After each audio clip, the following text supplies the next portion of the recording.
Hello friends, goods and services के prices अगर लगातार साल दर साल बढ़ते जाएं तो इसे आम भाषा में इन्फ्लेशन कहा जाता है। हमारे देश में सरकार इन्फ्लेशन को मेज़र करने के लिए कुछ इंडेक्सेस का इस्तेमाल करती है जिनका नाम है WPI और CPI। WPI और CPI का मतलब है होलसेल प्राइस इंडेक्स और कंज्यूमर प्राइस इंडेक्स। अब वैसे तो ये टेक्निकल टर्म्स हैं, लेकिन इनके पीछे का जो कंसेप्ट है वो काफ़ी कॉमन है और हमारे घरों में होने वाली आम बातचीत में इसका इस्तेमाल होते रहता है। आपने देखा होगा कि जब आप बाज़ार से महीने का राशन लेकर आते हैं तो आपसे पूछा जाता है कि ये सामान कितने का आया, और जब आप बताते हैं कि ये सामान 5,000 रुपये का आया तो घर में जो एल्डर्स हैं उनमें से कोई ना कोई तो ये बात बोल ही देता है कि हमारे समय में तो इतना सामान 1,000 रुपये में आ जाया करता था। तो अगर यहाँ पर हुई कन्वर्सेशन को हम लोग थोड़ा ऑब्जर्व करें तो जो डिटेल्स हमें यहाँ पर मिल पा रही हैं वो ये है कि इस बास्केट का जो सामान है वो दादाजी के समय में 1,000 रुपये का आता था, लेकिन आज की डेट में उसका प्राइस हो गया है 5,000 रुपये। यानी इस सामान की कीमत दादाजी के समय से 400% तक बढ़ गई है। तो चलिए समझते हैं कि ये कंसेप्ट WPI और CPI से कैसे रिलेटेड है। देखिए, हमारे देश की सरकारें सबसे पहले उन कमोडिटीज़ की लिस्ट बनाती हैं जो कि आम तौर पर घरों में इस्तेमाल होती हैं। इस स्टैंडर्ड सेट ऑफ कमोडिटीज़ को बास्केट कहा जाता है। इसके अलावा सरकार को इन्फ्लेशन मेज़र करने के लिए एक रेफरेंस पॉइंट भी चाहिए होता है जिससे कंपेयर करके ये तय किया जाता है कि पहले के मुकाबले आज के प्राइसेस कितने ज़्यादा बढ़ गए हैं, जो कि हमारे एग्जाम्पल में दादाजी का समय था। इस रेफरेंस ईयर को कहा जाता है बेस ईयर, और आज की डेट में हमारे देश में जिस बेस ईयर को यूज़ किया जाता है वो है 2011 से 2012। जैसा कि हम समझ पा रहे हैं ये कैलेंडर ईयर नहीं बल्कि फिस्कल ईयर है, यानी 2011 के अप्रैल से शुरू होकर 2012 के मार्च तक।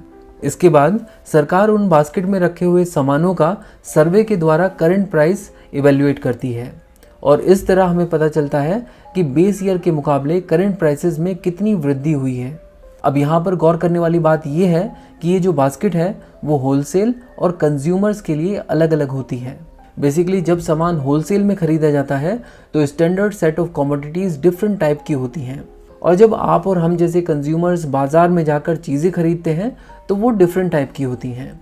एक्चुअली बात यह है कि फैक्ट्रीज अपने प्रोड्यूस गुड्स को होलसेल डीलर्स को बेच देते हैं, और होलसेल डीलर्स इन गुड्स को आगे रिटेल शॉप पर बेच देते हैं, और रिटेल शॉप से ही ये सामान हम जैसे कंज्यूमर्स तक पहुंचता है।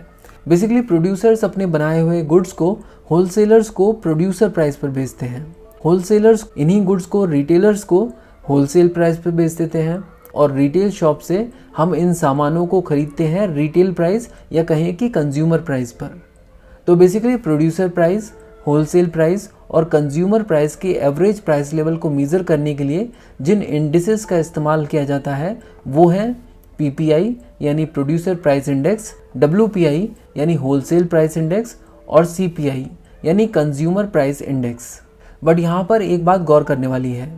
मान लीजिए कि प्रोड्यूसर अपने गुड्स होलसेलर को 10 रुपये में बेचता है, तो होलसेलर इसी सामान को जब रिटेलर्स को बेचेगा तो 15 रुपये में बेचेगा, क्योंकि उसे अपना प्रॉफिट जोड़ना होगा, या फिर जो भी उसकी कॉस्टिंग होगी, ट्रांसपोर्ट या जो भी, वो उसको ऐड करेगा, और इस तरह प्रोड्यूसर प्राइस से ज़्यादा प्राइस में ही वो रिटेलर्स को ये बेचेगा, और इसी तरह रिटेलर्स भी अपना मार्जिन ऐड करेंगे और उसके बाद इन सामानों को कंज्यूमर्स को थोड़े और बढ़े हुए दामों पर बेचेंगे। तो इस सिनेरियो में अगर हम लोग ये कंसीडर करें कि प्रोड्यूसर किन्हीं कारणों की वजह से अपने प्राइसेस बढ़ा देता है, तो ऐसे में ये तय है कि होलसेल प्राइसेस भी बढ़ेंगे और अल्टीमेटली कंज्यूमर प्राइसेस भी बढ़ेंगे। तो इसका मतलब ये हुआ कि सरकार अगर PPI यानी प्रोड्यूसर प्राइस इंडेक्स पर नज़र रखे तो वो इन्फ्लेशन के बढ़ने से पहले ही ये पता लगा पाएगी कि मार्केट में चीज़ों के दाम बढ़ने वाले हैं। क्योंकि होता क्या है कि प्रोड्यूसर्स द्वारा प्रोड्यूस गुड्स कंज्यूमर तक पहुंचने में थोड़ा समय लगता है। तो अगर सरकार को पहले से ही पता है कि प्रोड्यूसर प्राइस बढ़ गए हैं और आने वाले समय में कंज्यूमर प्राइस भी बढ़ने वाले हैं, तो सरकार अपनी फिस्कल पॉलिसी और सेंट्रल बैंक अपनी मॉनेटरी पॉलिसी को रेगुलेट करके इन्फ्लेशन को कंट्रोल करने से रिलेटेड मेजर्स ले सकते हैं। बट हमारे देश में इन्फ्लेशन को मेज़र करने के लिए PPI नहीं बल्कि WPI और CPI को मेज़र किया जाता है। हालांकि कोशिश है कि हम लोग WPI को ज़्यादा से ज़्यादा PPI के क्लोज ला सकें, और हाँ, WPI के लिए सिर्फ उन प्राइसेस को कंसीडर किया जाता है जो कि हमारे डोमेस्टिक मार्केट में first point of bulk sale के लिए यूज़ हुए हैं। यानी होलसेलर जब अपना माल पहली बार रिटेलर्स को बेचता है, वही प्राइस होलसेल प्राइस में कंसीडर होते हैं और उसी में बढ़ी हुई प्राइसेस को WPI की कैलकुलेशन में यूज़ किया जाता है। हमारे देश में WPI macro level policy making में यूज़ किया जाता है, जबकि CPI यूज़ किया जाता है माइक्रो लेवल पॉलिसी मेकिंग के लिए। और आज की इस वीडियो में हम लोग WPI यानी होलसेल प्राइस इंडेक्स पर फोकस करेंगे। होलसेल की जो बास्केट होती है उसमें हमारे देश में टोटल 697 कमोडिटीज़ को रखा गया है और इन कमोडिटीज़ को 3 पार्ट्स में कैटेगराइज किया गया है: fuel and power, manufactured products और प्राइमरी आर्टिकल्स। प्राइमरी आर्टिकल्स में जिन चीज़ों को रखा गया है वो हैं food articles, non food articles और मिनरल्स, जबकि मैन्युफैक्चर्ड प्रोडक्ट्स में जिन चीज़ों को कंसीडर किया जाता है वो हैं food products, tobacco, beverages, textile, leather etcetera. और फ्यूल एंड पावर की कैटेगरी में आते हैं कोल, मिनरल ऑयल और इलेक्ट्रिसिटी।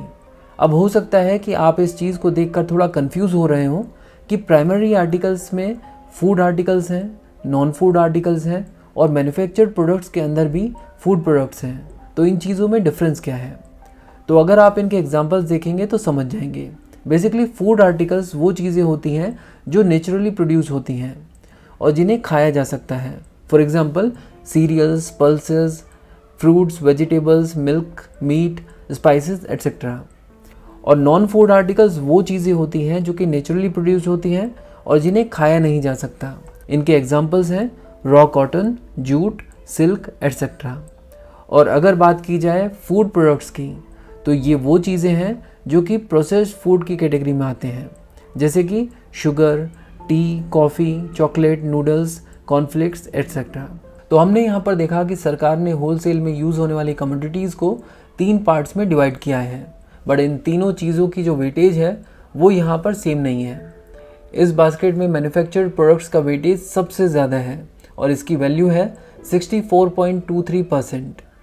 इसके बाद आता है प्राइमरी आर्टिकल्स जिसकी वेटेज है 22.62% और इस बास्केट में फ्यूल एंड पावर की वेटेज सबसे कम है, वैल्यू है 13.15%। चलिए अब हम लोग manufactured products, fuel and power और प्राइमरी आर्टिकल्स के अंदर फर्दर ब्रेकअप देखते हैं। हम यहाँ पर देख सकते हैं कि इसके अंदर कौन कौन सी चीज़ें आती हैं और साथ ही साथ आप उन आइटम्स के अगेंस्ट इनकी इंडिविजुअल वेटेज को भी देख सकते हो। फॉर एग्जांपल मैन्युफैक्चर्ड प्रोडक्ट्स की जो टोटल वेटेज है वो है 64.23%, बट इसके अंदर अगर हम लोग फूड प्रोडक्ट्स की बात करें तो उसकी इंडिविजुअल वेटेज हो जाती है 9.122%। आप इन सारे आइटम्स की इंडिविजुअल वेटेज को ऐड करेंगे तब जाके हमें 64.23% मिलेगा। इसी तरह आप यहाँ पर फ्यूल एंड पावर के अंदर इंडिविजुअल आइटम की वेटेज भी देख सकते हैं और साथ ही साथ प्राइमरी आर्टिकल्स के जो आइटम्स हैं उनकी वेटेज भी आप यहाँ पर देख सकते हैं। चलिए अब समझते हैं कि WPI को आखिर कैलकुलेट किस तरह से किया जाता है। इसके लिए हम लोग एग्जाम्पल लेंगे फर्नीचर का। इस चेयर का प्राइस कैलकुलेट करने के लिए भारत की अलग अलग जगह से कोटेशंस मंगाई जाती हैं और ऑब्वियस सी बात है कि चेयर जो है वो भारत में हर जगह पर अलग अलग प्राइसेस में बिक रही होगी, इसीलिए होलसेल बास्केट के हर एक आइटम के लिए मल्टीपल कोटेशंस मंगाई जाती हैं। करेंटली WPI कैलकुलेशन में 8331 कोटेशंस का यूज़ किया जाता है। बेसिकली बात यह है कि हमारे पास जितनी ज़्यादा कोटेशंस होंगी हमारी WPI उतनी ज़्यादा एक्यूरेट होगी, तो इसीलिए कोशिश की जाती है कि WPI कैलकुलेशन में ज़्यादा से ज़्यादा कोटेशंस का इस्तेमाल किया जा सके। तो मान के चलते हैं कि हमें इस पर्टिकुलर चेयर के लिए टोटल 11 कोटेशंस मंगाई हैं और ये कोटेशंस हमें बेस प्राइस पर भी चाहिए और करंट प्राइस पर भी। बेस प्राइस यानी वो प्राइस जो कि इस चेयर का था 2011-12 के लिए। अब एक बात जिस पर हमें ध्यान देना चाहिए वो ये है कि बेस प्राइस और करंट प्राइस में इनडायरेक्ट टैक्सेस यानी GST को इंक्लूड नहीं किया जाता है। ऐसा इसलिए क्योंकि हम नहीं चाहते कि WPI की जो वैल्यू है वो फिस्कल पॉलिसी की वजह से इम्पैक्ट हो। तो अब इस एग्जांपल में हमारे पास बेस प्राइस और करंट प्राइस है। इन दोनों वैल्यूज़ के बेस पर हम कैलकुलेट करते हैं price relative. Price relative calculate करने का जो फॉर्मूला है वो ये है कि हमें करंट प्राइस को बेस प्राइस से डिवाइड करना होता है और मल्टीप्लाई करना होता है 100 से। तो इस फॉर्मूले के बेस पर जब हम सारी कोटेशंस की प्राइस रिलेटिव्स को कैलकुलेट कर लेते हैं तो हमें इन सारी वैल्यूज़ का ज्योमेट्रिक मीन लेना होता है और जो वैल्यू आती है उसे कहा जाता है उस पर्टिकुलर आइटम का एलिमेंट्री प्राइस इंडेक्स। एक्चुअली पहले हम इसी वैल्यू को अरिथमेटिक मीन के थ्रू कैलकुलेट करते थे। क्या आप बता सकते हैं कि हमने यहाँ पर अरिथमेटिक मीन से ज्योमेट्रिक मीन में क्यों स्विच किया होगा? आप अपना आंसर कमेंट बॉक्स में लिखकर बता सकते हैं। चलिए अब आगे चलते हैं। तो बेसिकली एलिमेंट्री प्राइस किस तरह से कैलकुलेट किया जाता है, ये पूरा का पूरा जो कैलकुलेशन है इसे जीवन भैया का इंडेक्स फॉर्मूला कहा जाता है। इसमें बेसिकली दो चीज़ों की हमने बात की। पहली ये कि प्राइस रिलेटिव किस तरह कैलकुलेट होता है, और फिर अंत में सभी प्राइस रिलेटिव वैल्यूज़ का ज्योमेट्रिक मीन। तो हमने यूवेंस इंडेक्स फॉर्मूले की मदद से फर्नीचर के केस में एलिमेंट्री प्राइस इंडेक्स की वैल्यू को कैलकुलेट कर लिया है, जिसे हम लोग I1 कहेंगे, और इस आइटम के अगेंस्ट जो वेट मेंशन्ड है उसे हम कहेंगे W1। तो हमें करना ये है कि इस लिस्ट में जितने भी आइटम्स हैं उन सब का एलिमेंट्री प्राइस इंडेक्स निकालना है बेस्ड ऑन द कोटेशंस, और उसे मल्टीप्लाई करना है उस पर्टिकुलर आइटम के वेट से, और इन सारे आइटम्स की वैल्यू का समीशन हमें लेना है और डिवाइड करना है टोटल वेट से। टोटल वेट ऑब्वियस सी बात है कि अगर हम सारे आइटम्स को जोड़ेंगे तो टोटल वेट होगा 100। तो ये जो फॉर्मूला अब हमारे सामने बना है इसे कहा जाता है प्यारे लाल जी का इंडेक्स फॉर्मूला। और याद कीजिए कि इसी लेस पियरेज इंडेक्स फॉर्मूले के अंदर ही हम लोगों ने I1 कैलकुलेट किया था, जिसे यूवेंस इंडेक्स फॉर्मूले से कैलकुलेट किया था। तो हमने समझा कि किस तरह से WPI को कैलकुलेट किया जाता है, और इस कैलकुलेशन को हमारे देश में मंथली बेसिस पे किया जाता है। तो बेस ईयर जो कि 2011-12 है, उसके लिए हर महीने की जो WPI की वैल्यू होगी वो 100 होगी। आप चाहें तो कैलकुलेट करके देख सकते हैं। इस कैलकुलेशन के लिए आपको कॉपी पेन की भी ज़रूरत नहीं है। बेस प्राइस और करंट प्राइस तो सेम है, तो current price divided by base price into 100 करेंगे तो प्राइस रिलेटिव की जो वैल्यू आएगी वो 100 आएगी। यानी यूवेंस इंडेक्स फॉर्मूले से सभी आइटम की I वैल्यू बेसिकली 100 हो जाएगी।